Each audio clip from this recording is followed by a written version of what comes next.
A very good afternoon, everyone. Thanks for keeping the fidelity by joining us in this edition of the 12 p.m. Balungwa newscast on Equinox Television. We begin right away in French with you, Nadine Yambou. Bonjour. Bonjour, Innocent Nazé. Mesdames et messieurs, bonjour et merci d'honorer ce rendez-vous de l'information sur Equinox Télévision. Consternation et émoi Bakassa, une localité située près de Bafang, dans le département du Onkam. Un homme est accusé d'avoir abattu froidement 4 enfants issus d'une même famille. Les proches sont inconsolables et sous le choc. Le récit des faits avec Andy Gagnou et Xavier Foucault.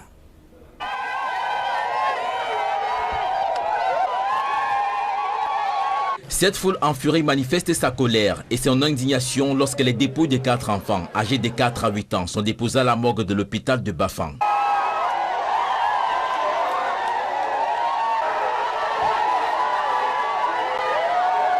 Degwe Estra Urich 4 ans, Kamenu Junior Prince 6 ans, Dak le Trésor et Pouche Gabriel 8 ans, tous membres de la même famille, ont été assassinés à Bakassa par Bana par le nommé Henri Kameni, avec qui ils étaient la veille. Les membres de la famille sont inconsolables.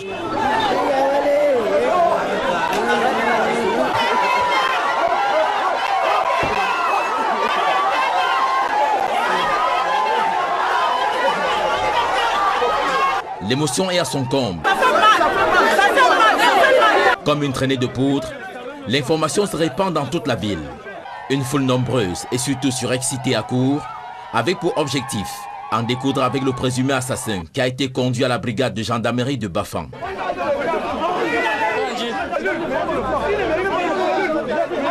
Pour officiellement le mettre en sécurité le temps que l'enquête aboutisse, les éléments de la gendarmerie réussissent à le conduire finalement dans une cellule de la prison de Bafang où la foule accourt encore, finalement repoussée par les gardiens de prison.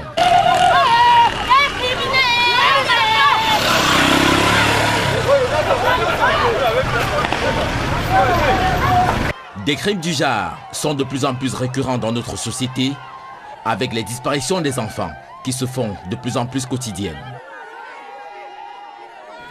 Et dans les couloirs de la justice à présent, Sissiko Ayok Tabé, le leader du mouvement séparatiste anglophone, ainsi que 9 autres de ses compagnons condamnés à la prison à vie. La sentence a été rendue au petit matin de ce mardi aux environs de 5h30. Ceci à l'issue d'une audience de plus de 11 heures au tribunal militaire de Yaoundé.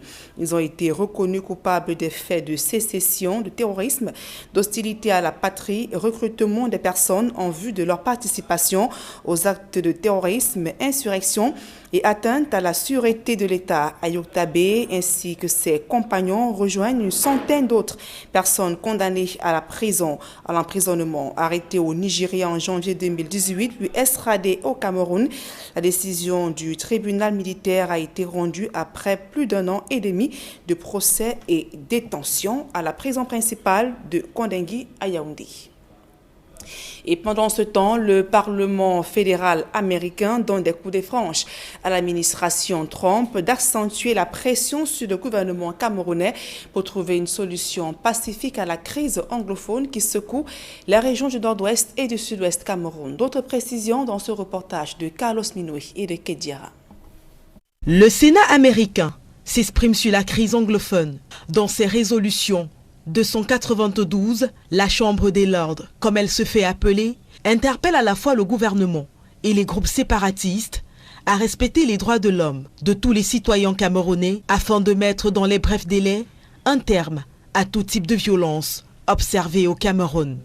Le Sénat demande également de mettre sur pied un véritable dialogue inclusif nécessaire au retour de la paix en zone anglophone.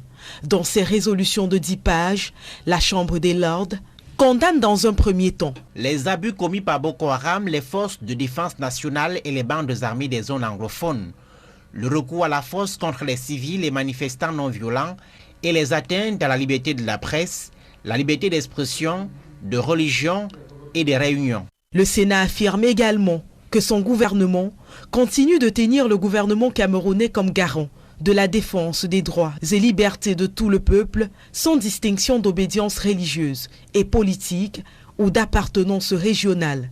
De ce fait, il exhorte le gouvernement camerounais à accepter un cessez-le-feu immédiat, garant d'une aide humanitaire sans entrave, faire preuve de retenue et engager un dialogue politique inclusif avec la société civile afin d'aboutir à une solution politique qui respecte les droits et libertés du peuple camerounais. De ce fait, il exhorte ce même gouvernement à initier un effort crédible et inclusif visant à travailler avec les leaders religieux, culturels, les leaders de la communauté anglophone et la diaspora camerounaise, à engager un dialogue et trouver des solutions non violentes visant à résoudre le conflit, y compris la possibilité d'y inclure un médiateur indépendant. À respecter les droits fondamentaux des citoyens, y compris les activistes, les chefs religieux et les journalistes.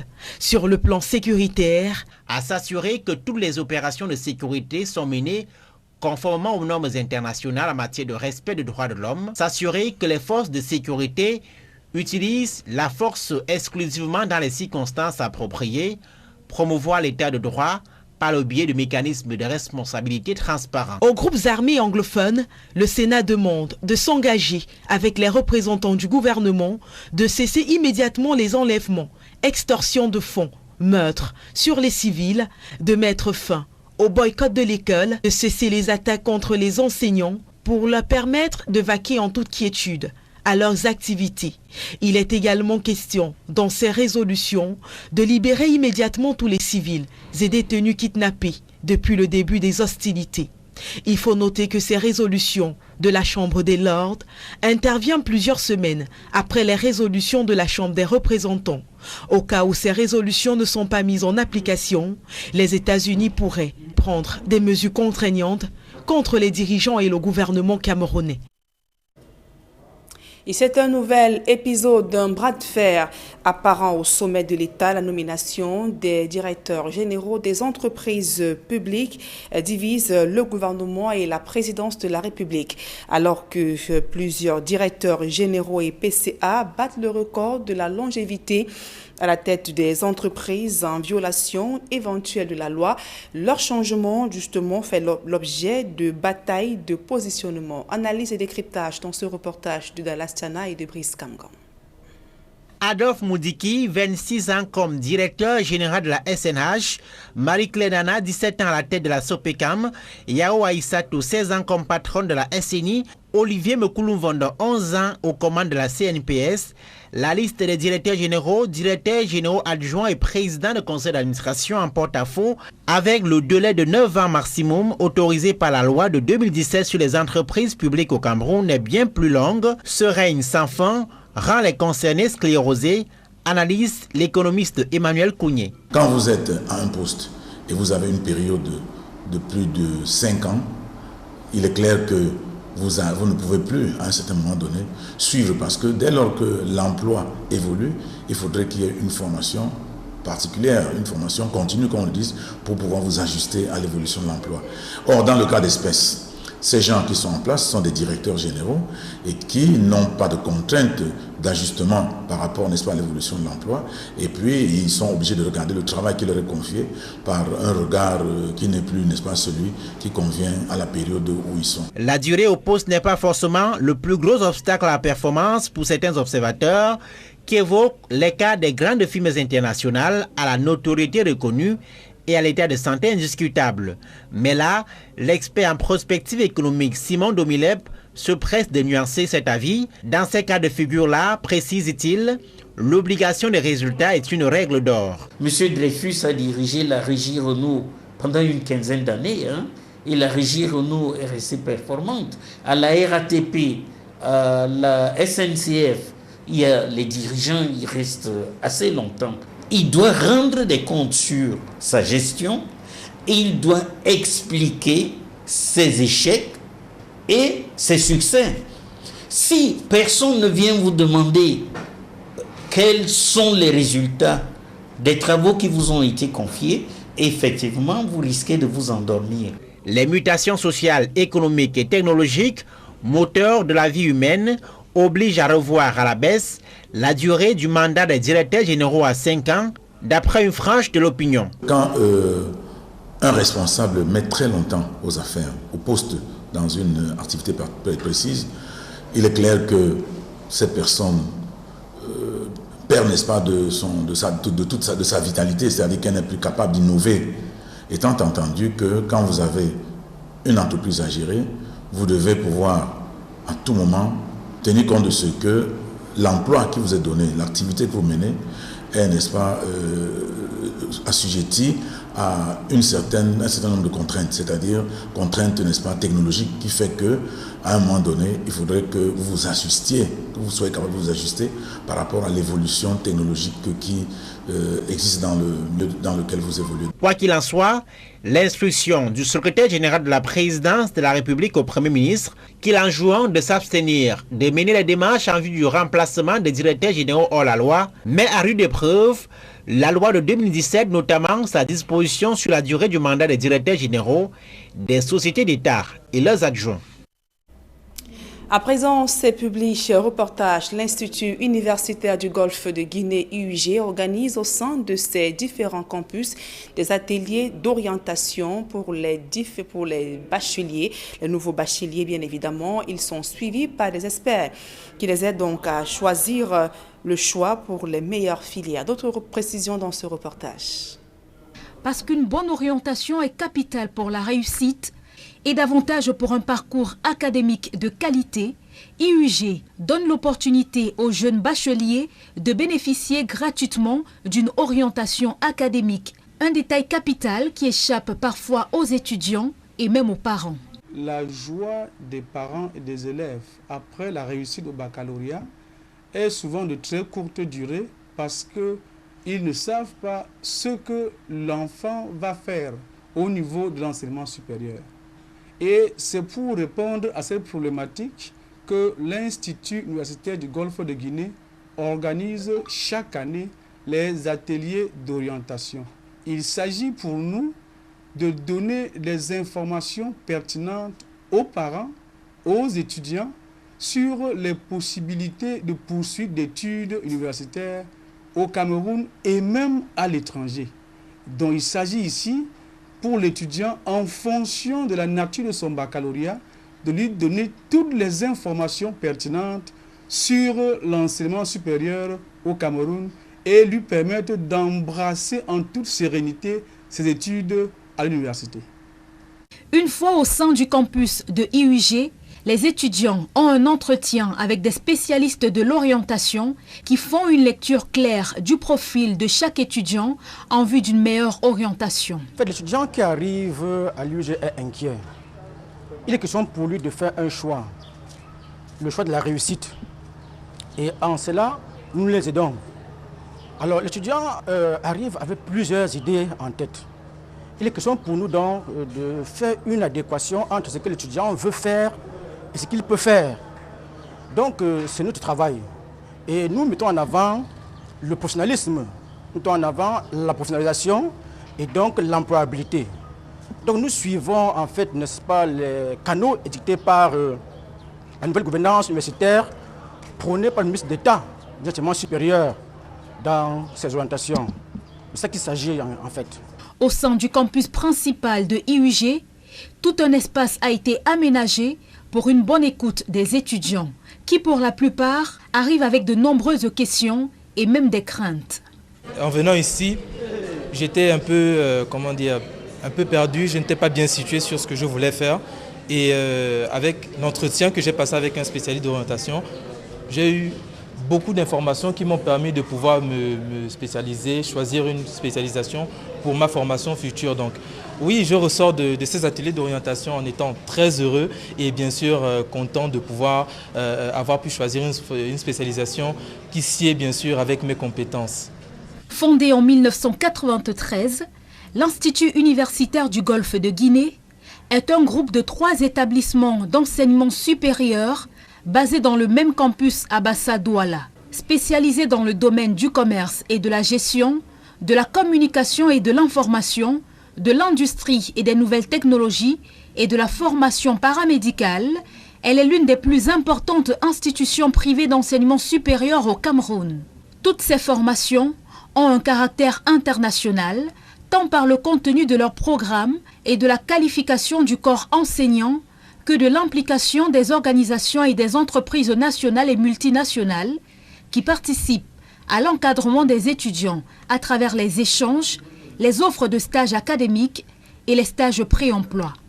Le choix de l'une de ces spécialités est pour chaque étudiant un accélérateur déterminant de carrière.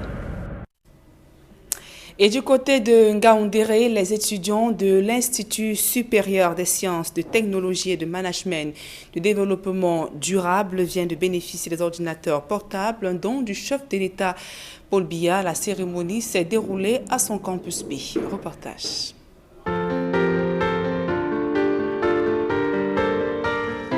« 196 étudiants de l'Institut supérieur des sciences, des technologies, management et développement durable de Ngaoundéré ont reçu des ordinateurs, dont du chef de l'État. Ce que nous vivons aujourd'hui à l'ISMAT est la belle illustration de cet acte de générosité du chef de l'État à porte de la gouvernance universitaire au Cameroun. Le geste du chef de l'État est apprécié à sa juste valeur par les étudiants qui comptent en faire bon usage grâce aux facilités que leur offre l'ISMAT.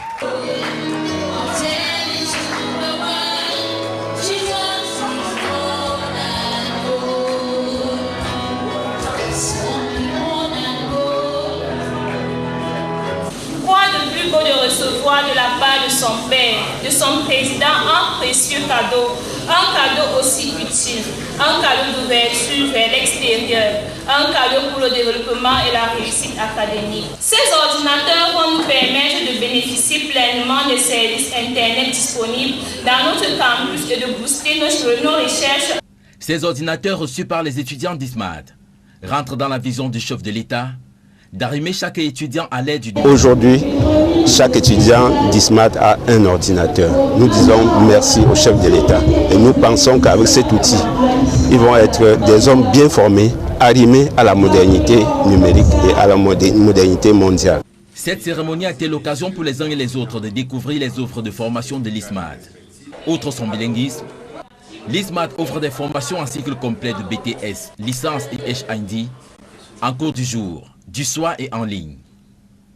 En 2 ans d'existence, l'ISMAT a su ici au sommet en proposant des innovations dans la formation professionnelle. À partir du niveau 1, l'étudiant peut s'inscrire dans des spécialités comme biomédical, soins infirmiers, les titulaires du bac bien sûr, et il y a aussi les licences professionnelles au niveau de l'agriculture et l'élevage. Nous précisons que ces formations en agriculture et élevage est une première dans la région septentrionale. Autant d'atouts qui ne laissent pas les étudiants indifférents. Comment ne pas remercier le professeur Sokin Solestin, promoteur de l'ISMAT, ainsi que toute l'équipe des cadres de l'Institut. C'est grâce à vous que notre formation s'enrichit et nous ouvre les horizons multiples. Avec ces 2 campus, l'un situé au 2e étage de l'immeuble CCA, l'autre situé à la route de l'aéroport, après le bois de Madoc, l'ISMAT est un pôle d'excellence pour une formation professionnelle de rêve et un emploi garanti.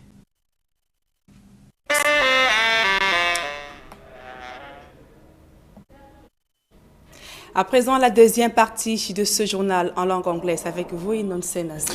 Exactly, Nadine Yambo. Good afternoon to you once more, viewers. Thanks for staying with us. We begin with this sad incident which occurred in Bana subdivision, that's in the west region of the country, where 4 children have been brutally assassinated. That's exactly in Bakassa village, Bana subdivision, in the Upper Camp division, west region of Cameroon. The alleged murderer, Kameni Henry, was left with the children as the family gathered for a church Thanksgiving Sunday. But by 5:30 p.m., he could not account for the kids. The disturbed family immediately reported the matter to the gendarmerie office in Bana, which demanded reinforcement from Bafang and descended to the village. That was a Monday. With pressure from the security elements, Kameni Henry led them to the bush where the corpses of the kids were dumped. The 4 kids, all under the age of 10, were murdered and dumped in the bush. He is currently under detention in Bafang. And Julius Isiku, Ayuk Tabe and co. have been sentenced to life imprisonment and charged the sum of 250 billion francs CFA. That was result of the court case that held at the Yaoundé Military Tribunal yesterday and ended at about 5:38 a.m. And Nico Demos Amungwa Tanye, who is communication chairman for the defense team, indicated that they will pay costs of more than 12 billion francs CFA jointly if Sisiku, Ayuk and co. fail to pay the fine. The case presided over by Judge Lieutenant Colonel Mise Njone Jacques has been baptized by defense lawyers as the most scandalous judicial proceedings in world history. They said the attitude of the judge does not only confirm his bias and personal interest in sentencing the accused persons, but equally regrets the presumed outcome of the proceedings. Terrible. Ayuk Tabe and companions were arrested in Nigeria early January last year and extradited to Cameroon, where they appeared in public after 10 months of secret detention. We now talk about the U.S. Senate, who have called on the government of Cameroon to immediately enhance a ceasefire in the two English-speaking regions of Cameroon, release all those arrested and jailed in connection to the Anglophone crisis, and equally to enhance dialogue that will put an end to the socio-political impasse. More in Fomi Armstrong Sander. In its Resolution 292, the Senate of the United States of America, after examining the cause and degeneration of the Anglophone crisis and the socio-political and security atmosphere in Cameroon, called on the governments of Cameroon and armed separatists to agree an immediate ceasefire. The senators demand belligerent parties to halt violence, respect the rights of citizens, and pursue an inclusive dialogue to resolve the worsening crisis in the English-speaking regions. The U.S. lawmakers in their findings concorded rights groups' reports of extrajudicial killings, torture, burning of villages and schools, arbitrary arrests, and sexual abuse committed on the people of the Northwest and Southwest regions. The representatives of the American people outrightly condemned these acts and raised the obligation to uphold human rights in the conflict in the Northwest and Southwest. The senators affirmed that the United States government continued to hold the government of Cameroon responsible for the upholding of the rights of all citizens regardless of their religious beliefs, political views, or regions of residence. As a way forward, the United States demand Cameroon to initiate a credible, inclusive, good and full faith effort to work with religious, cultural and community leaders in the Anglophone regions and the Cameroonian diaspora to engage in meaningful dialogue, possibly with an independent observer, in a negotiation to find a non-violent solution to the Anglophone crisis. The voices of the American people demand Cameroon to promptly charge or release all those detained within the context of the Anglophone crisis, including Sisiku Ayuk Tabe and co-arrested in Nigeria, and ensure that any future detainees are treated with due process. Access to health care services in the restive northwest and southwest regions of Cameroon is practically impossible. In Manfi, the military has embarked on a sensitization campaign in order to enable the suffering population to gain free screening and equally treatment. Details with Derry Jato. It need not only courage but high-level security preparations to carry out any outdoor activity in this war-hit southwest region. And the 21st Motorized Infantry Brigade is getting set for a health rescue mission in Manfi, Manu Division. The health condition of the population in that part of the country is seriously deteriorating by the day, as most health centers are either burnt down or targeted, causing health workers to flee and leaving the already weakened population to nature to take its course. The team is leaving Buea and it is headed by Colonel Iyenga Severin, the commander of the 21st Motorized Infantry Brigade. The Buea Kumba and the Kumba Manfi corridors are home to separatist fighters. The elements are aware of these and they are dressed to the occasion. Destination, it should be a village in Manfi, 8 kilometers from Manfi main town. And this is Eshobi village and her population. In their hundreds, they came for consultation and to be treated by these military doctors. We don't call this medical team. For free, I say free consultations, free medical assistance. They give medical freely.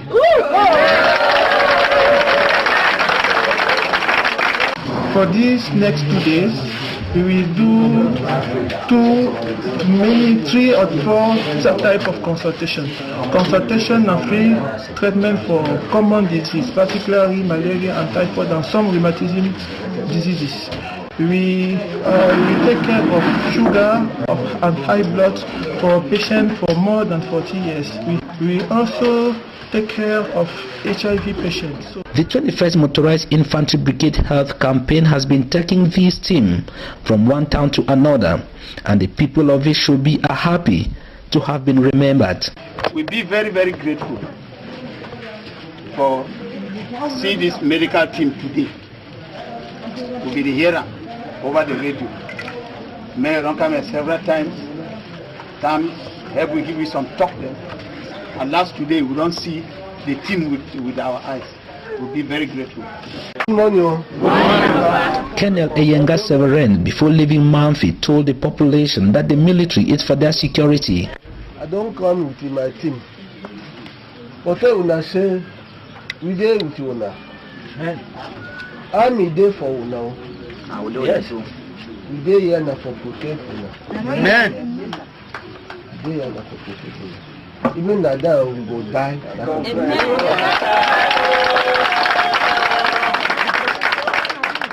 So if I say we work hand in hand.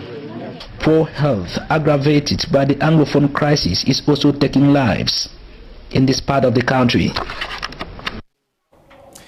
We now take you to Fumban in the western region of the country, where some shop owners are complaining of the inability to carry out their business activities. This as the mayor of the Fumban municipality recently sealed some 28 shops with aims of better structuring the town. More in this report compiled by Hemine Luga. According to the council authorities, the intentions were declared since 2016 by the mayor of Fumban. It targeted ensuring an uplifted environment in Fumban. The local administrators decry a series of issues, notably haphazard construction, the non-respect of a safe environment, general public disorder amongst others. Les constructions anarchiques. Haphazard construction amongst other public disorder. And contrary to street talks, the mayor is not seizing people's portions of land, but rather wants to put an end to the poor occupation of streets. In this line, shops were sealed and activities stayed on a standstill. According to persons whose shops have been sealed, the decision and actions taken on the field seems illogical.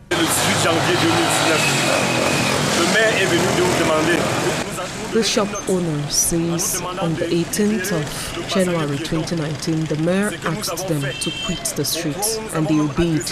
But suddenly, after some time, agents of the municipality have ordered the sealing of their shops. Aujourd'hui, nous sommes dehors, nos familles, nous ne pouvons plus les nourrir, nous sommes là, bloqués comme ça. The mayor receives us, but says nothing. We are tired. We have children to feed and send to school. Though questioning the administrative actions, the technical department of the municipality reiterates only non-conformed shops have been sealed. Si vous constatez autant que moi, monsieur le journaliste, vous allez voir que les boutiques sont laissées. If you verify, shops which weren't sealed were shops in conformity. And given that the mayor wants good construction, that's the reason why order has been put in place. And you know, others construct without land titles, and this is not good. Parce qu'il y a même des gens qui se construisent là sans permis de partir, sans aucune autorisation du maire, ce qui n'est pas possible dans une. The victimized 28 shop owners say it is unfair to have been sealed since the 6th of August, with no updates given to them by the mayor of the Fumban Council. They say they have attempted moves towards the mayor's office to no avail, no updates, no concrete answers given. As it's now, they wonder what the council expects them to do with your businesses closed, given that they have responsibilities with kids to also send to school.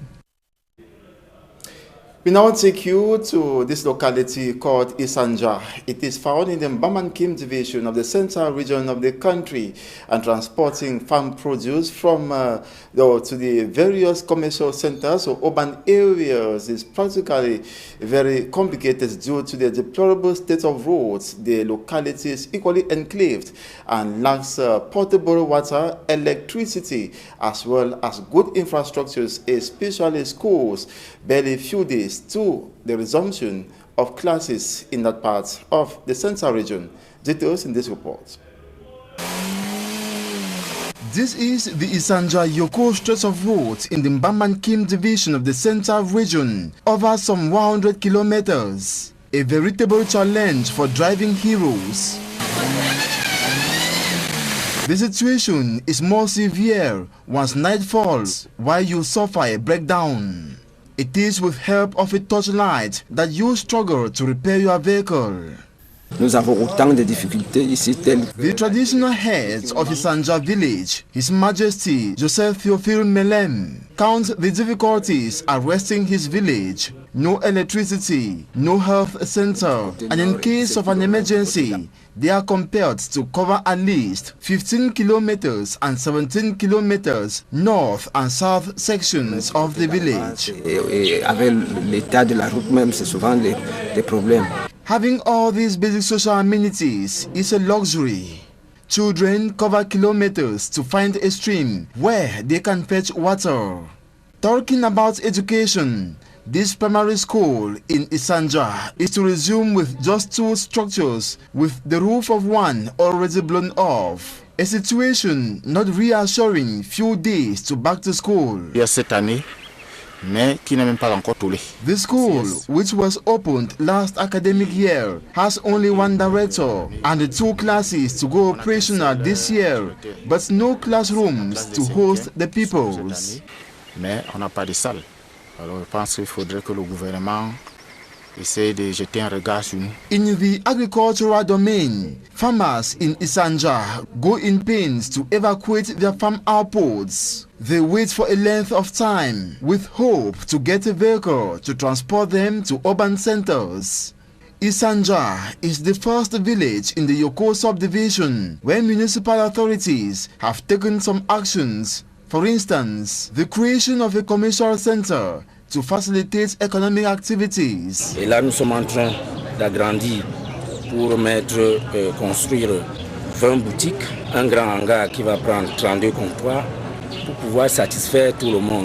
In preview of a demographic boom, council authorities in Yoko at this point in time initiate a project to construct a water catchment as well as creation of a new locality where administrative services in the subdivision shall delocalize. However, Yoko is blessed with a highway leading to Lena, which might in the short run attract development. And that's it for this midday bilingual newscast on Equinox Television. Thanks so much for watching. We shall be back at 4 p.m. God willing. Nadine Yambo, see you at 4 p.m. Merci Chino Senazé. Fin de ce journal, mesdames et messieurs. Merci pour votre aimable attention.